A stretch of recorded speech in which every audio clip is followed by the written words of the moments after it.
Okay, very well.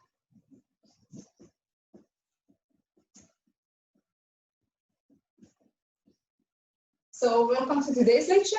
We're going to finish up 14.6. Our exam 1 is on Wednesday.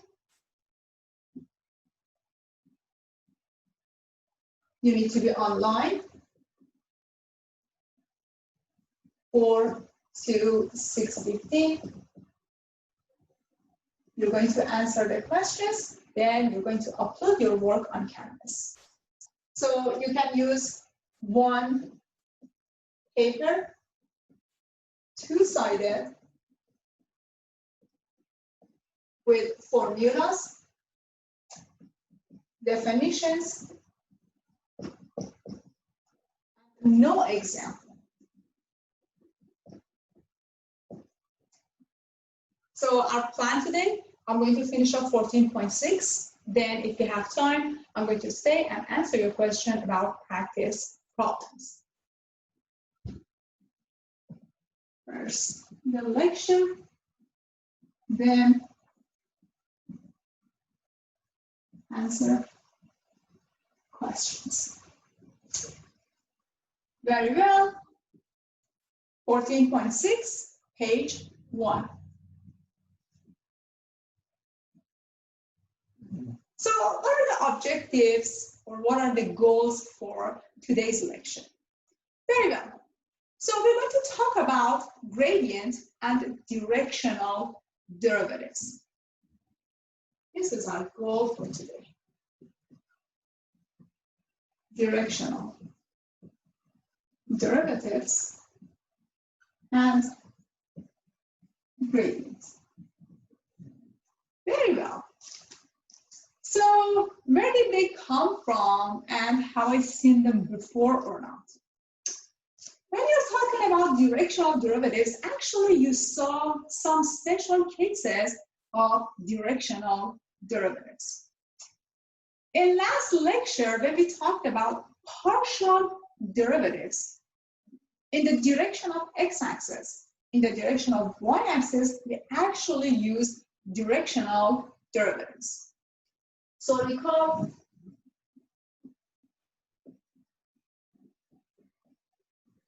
the directional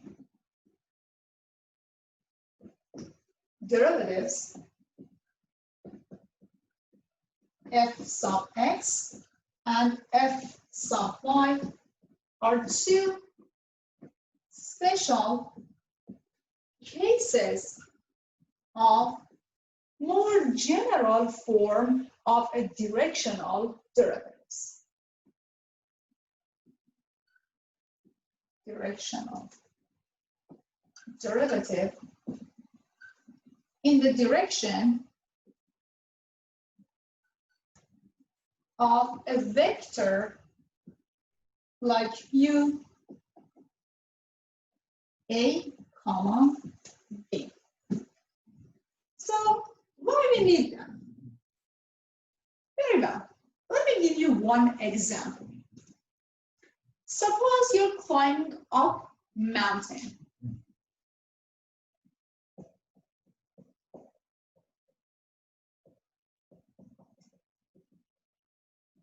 Climbing up a mountain, and you're wondering which direction helps me to get faster to the top of the mountain. Which direction helps you to get to the top of the mountain?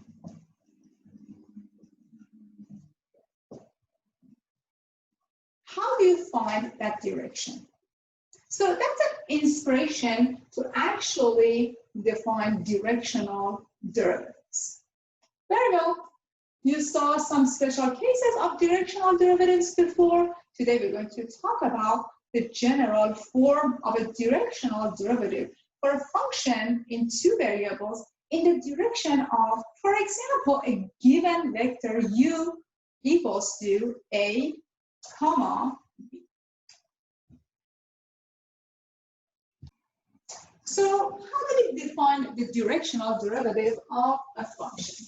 Let's write down the definition here, and then I'm going to show you how we get to directional derivative f of x and f of y, which are just the partial derivatives in the direction of x-axis and the direction of y-axis.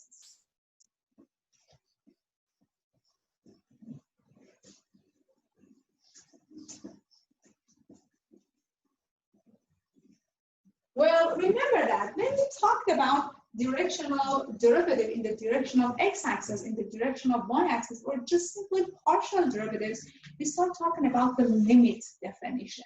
So that's the actual definition. When you're investigating the directional derivative of a function, you have to follow the definition. Sometimes you have nice functions, they are differentiable, and you can use some tricks, some shortcuts.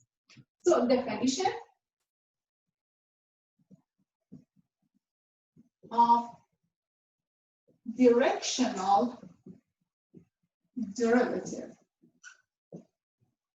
So first of all, we're going to start by having a function. Let f of x and y be a function in two variables. The directional derivative of function f, x and y, in the direction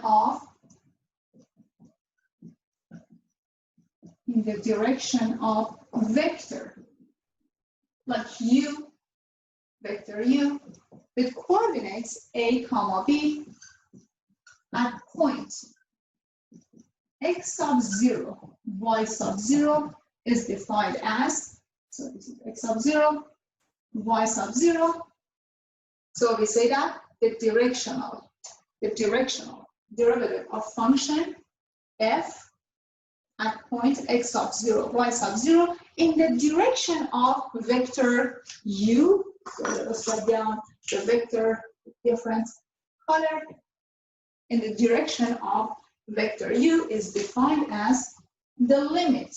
So we have a limit definition, and we have the subtraction on the numerator, and you have variable on the denominator. Here you have f of x sub 0 plus ah, comma, y sub 0 plus vh, minus f of x sub 0, y sub 0, divided by your variable h, while h goes to 0.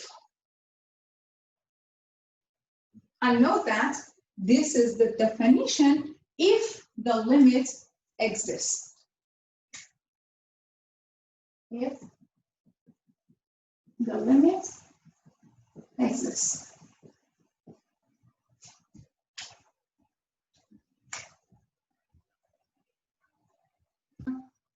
So what is h? H is a very small variable. It's getting closer and closer to 0. So remember that, recall, in elementary calculus, if you have a function like f of x, we define the instantaneous rate of change as f prime of, for example, let's see, f prime of x as the limit of f of x plus h minus f of x divided by h, while h goes to 0. So h is a variable, is getting closer and closer to 0. Very small variable. So we're going to use the same variable here to define the directional derivative of a function, even though you have a function in two variables. We also remember that we can define the derivative of a function at a number like a as, so you have difference in y values over difference in x values. Remember that if you have a secant line, let me write it this way, explain it in one variable. Suppose you have a graph of a function, you have x-axis, and here you have y-axis. Here you have, for example, the graph of your function. This is f of x. And you have a secant line. Secant line connects 2 points, like here and here. Like you can say that it is x sub 0, and then this point, so x sub 0, y sub 0, and here you have x sub 1, then you have y sub 1. So here you have a secant line passes through these 2 points, and you actually define the rate of change of your function using this secant line. You say that, hey, delta y over delta x is equal to y1 minus y sub 0 over x1 minus x sub 0. Then you try to lower down this line, so these 2 points are getting closer and closer to each other. So you're lowering down this point here. By lowering down this point to the first point, you're actually moving this line, so you get a tangent line. Instead of having a secant line, you're getting a tangent line at this point. So what is this tangent line at this point? This is your tangent line. That's just the derivative. Very well. This is just f prime at x sub 0, which is equal to the limit while y values are getting closer to each other and x values are getting close to each other. You get y1 minus y sub 0 over x1 minus x sub 0. You take the limit while, for example, x1 approaches x sub 0. So you're getting a very small difference between x sub 0 and x sub 1. So you can say that, hey, that is equal to variable like h, and then by substitution, you get this formula.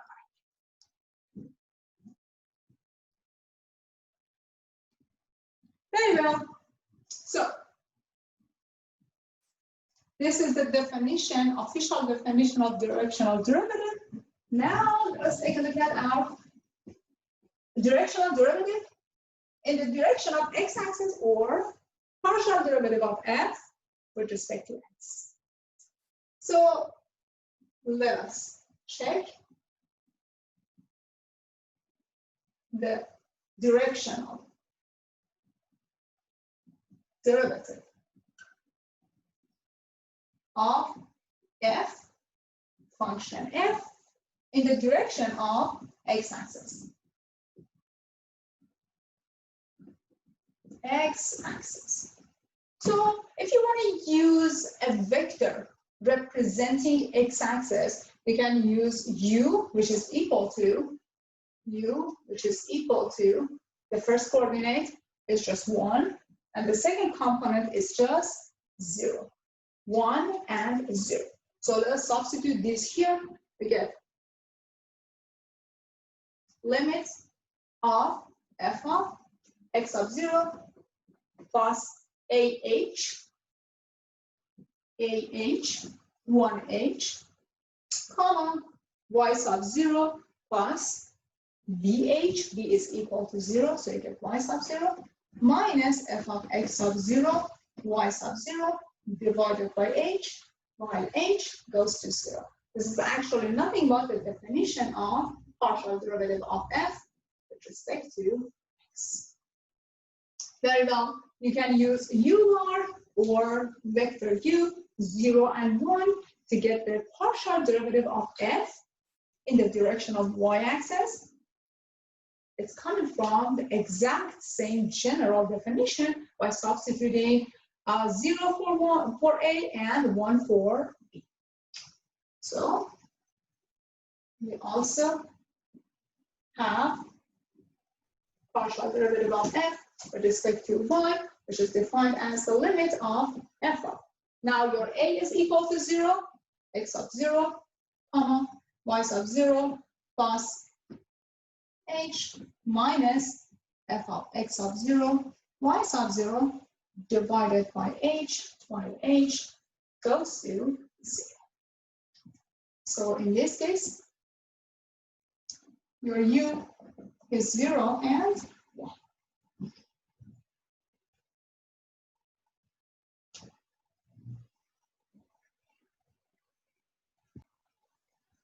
So one important thing is this vector must be a unit vector. So note that.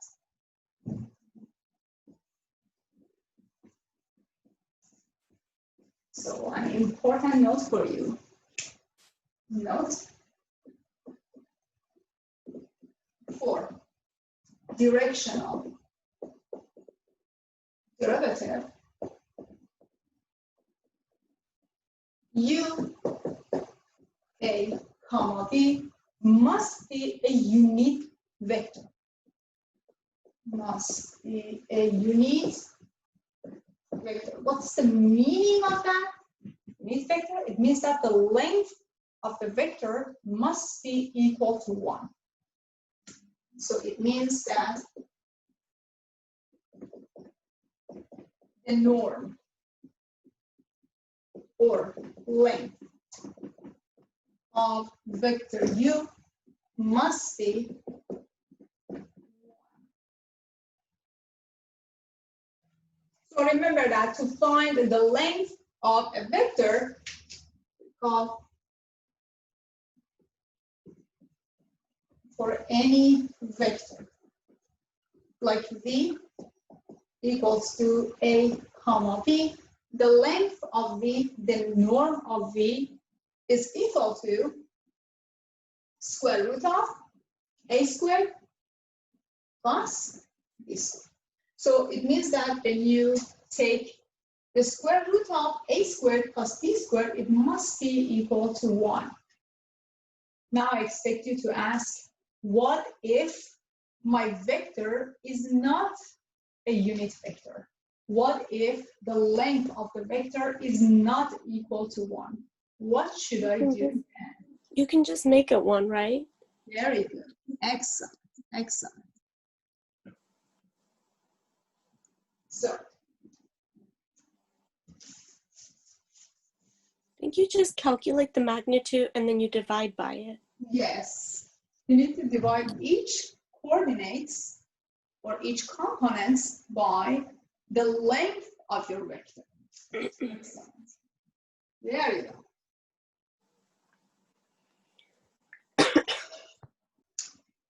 Very well. Any question?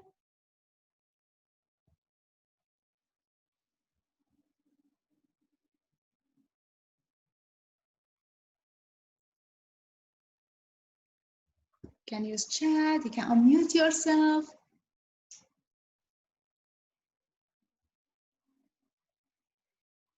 I guess I'm just wondering why it has to be a unit vector. Very well. What if we are just defining our unit vector using polar form? Note that. If our unit vector is given by polar form, cosine theta and sine theta, then for a differentiable function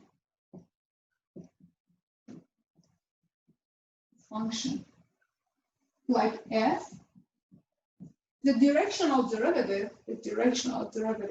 of function f at point x sub 0, y sub 0 in the direction of u can be written as f of x. So partial derivative of f with respect to x at point x sub 0, y sub 0 times cosine theta plus partial derivative of f with respect to y at point x sub 0, y sub 0 sine theta.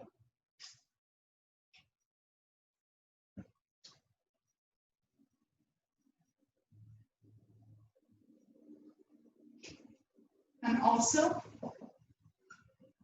if the function x and y is differentiable. The directional derivative of function u, of function f in the direction of u at point x sub 0, y sub 0 is just f of x, partial derivative of f with respect to x at that point times a plus partial derivative of f with respect to y at that point times. So if the limit exists, it means that if you have a differentiable function, you don't have to worry about those limits. You can use two different formulas for now to actually define your directional derivatives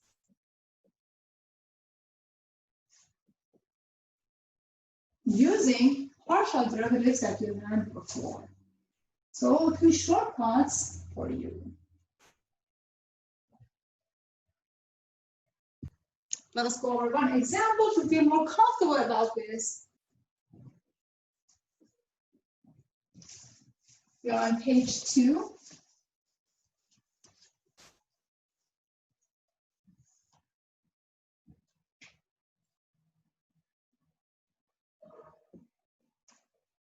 Example. Very well. So here you have, for example, this function f of x and y, which is equal to x cubed minus 3xy. Here we have plus 4y squared. And then our goal is to find the directional derivative of function in the direction of u at the points 1 and 2. And for u, you only know that u is a unit vector.